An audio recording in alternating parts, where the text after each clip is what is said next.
Benvenuti e benvenuti. In questo video affronteremo un problema con soluzione relativa alle disequazioni logaritmiche. In questo problema ci domanda di chiamare le soluzioni di queste disequazioni logaritmiche. Il logaritmo di x più 5 mancul il logaritmo di 4 mancul x più il logaritmo di 3x mancul 1 è più grande dal logaritmo di 3x mancul 1 mancul il logaritmo di x più 4.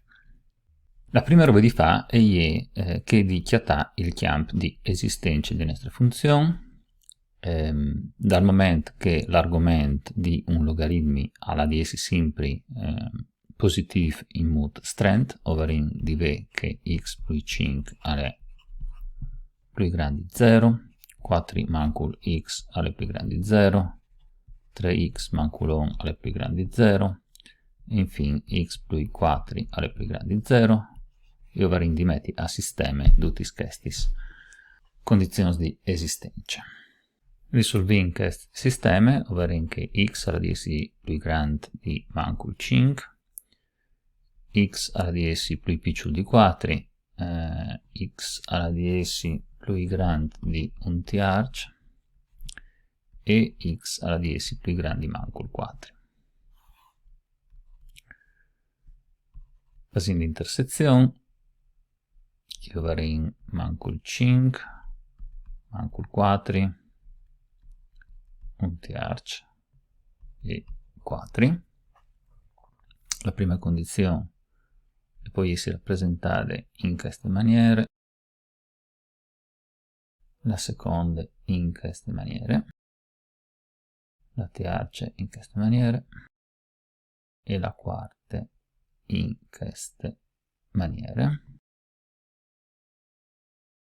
Dunque, le nostre condizioni di esistenza sono tutte soddisfatte in questo intervallo e dunque possiamo dire che il dominio della nostra disequazione è da di due numeri reali che stanno tra 1 terzo e 4, 4 e 1 terzo e di essi esclusi. Questo è il dominio di disequazione, anche chiamato campo di esistenza. Comunque viene calcolato il campo di esistenza o possiamo osservare che due termini di questa disequazione sono compagni e dunque possono essere semplificati. Attenzione, è un lavoro importante di notare che questa semplificazione non può essere fatta prima di calcolare il campo di esistenza. Come possiamo applicare le proprietà dai logaritmi e in particolare possiamo visarsi che il logaritmo di un quoziente può essere scritto tanto che il logaritmo dal numeratore mancul il logaritmo dal denominatore. Applicando queste proprietà alle prime parti della nostra disequazione, ovvero che la prima parte della nostra disequazione è il logaritmo di x più 5 dividuto 4 mancul x. La seconda parte ovarino invece mancul il logaritmo di x più 4. Come possiamo doprare un'altra proprietà dei logaritmi, che è che le potenze, che ci dice che il logaritmo di a e n può essere scritto tanto che n pari logaritmi di a. Applicando queste proprietà alle bande destre della nostra disequazione, ovarino che il logaritmo di x più 5 dividuto 4 mancul x è di essere più grande dal logaritmo di x più 4 tutto elevato ai mancul 1. Questo naturalmente può essere scritto di nuovo in queste forme. Dal momento che il logaritmo in base di x è una funzione crescente, perché la sua base è più grande di 1, possiamo passare al confronto degli argomenti dai nostri logaritmi e possiamo dire che x più 5 dividuto 4 mancul x è di essere più grande di 1 dividuto x più 4. Questa è una disequazione frazionaria, o possiamo portare questi termini a man ciampe e o podem ottenere x plus 5 dividut 4 mancul x mancul 1 dividut x plus 4 alla 10 più grandi 0 e a questo punto possiamo fare un denominatore comune e ottenere queste frazioni. Come possiamo sviluppare il numeratore? Ovvero x alle seconde più 4x più 5x più 20 mancul 4 più x. E come sempre sul numeratore possiamo sommare i termini sommabili. Dunque avremo x quadri più 10x più 16. E al denominatore avremo 4 mancul x che moltiplica x più 4 e questa la 10 più grandi 0 in modo stretto. Ma possiamo notare che queste due quantità sono sempre positivi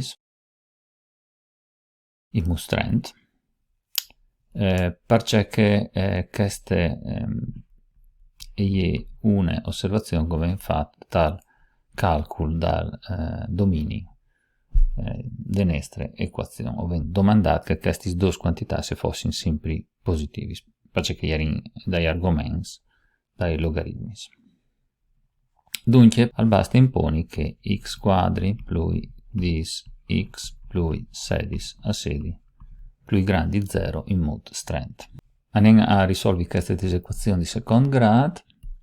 Lo facciamo chiamando le soluzioni delle equazioni di secondo grado associate, che è queste. Possiamo risolvere doppando la formula ridotta.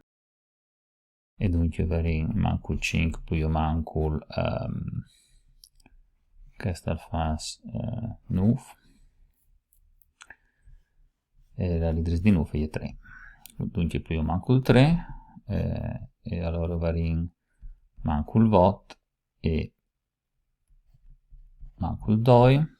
Queste quantità poi si rappresentate di una parabola con la concavità verso l'alto. Questa è l'asse des x, questa è mancul 2, questa è mancul vot, o vogliamo i valori positivi di queste quantità che si chiamano per questi valori di x,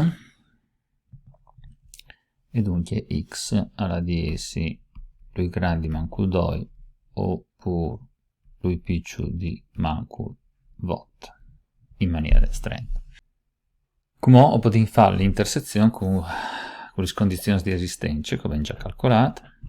La situazione è poi rappresentata con questo schema, che io vengo le condizioni di esistenza, che io vengo le condizioni che ho chiamate risolvendo la nostra disequazione, intersecando ovviamente che le soluzioni di disequazione vanno a essere compagni al chiamo di esistenza. Dunque le soluzioni delle disequazioni logaritmiche di partenza e saranno queste che vedete, che vengono a essere tutti i numeri reali che sono più grandi di un terzo e più piccoli di 4 in modo stretto. Bene, per questo esercizio alle tutto, grazie per questa attenzione e mandi.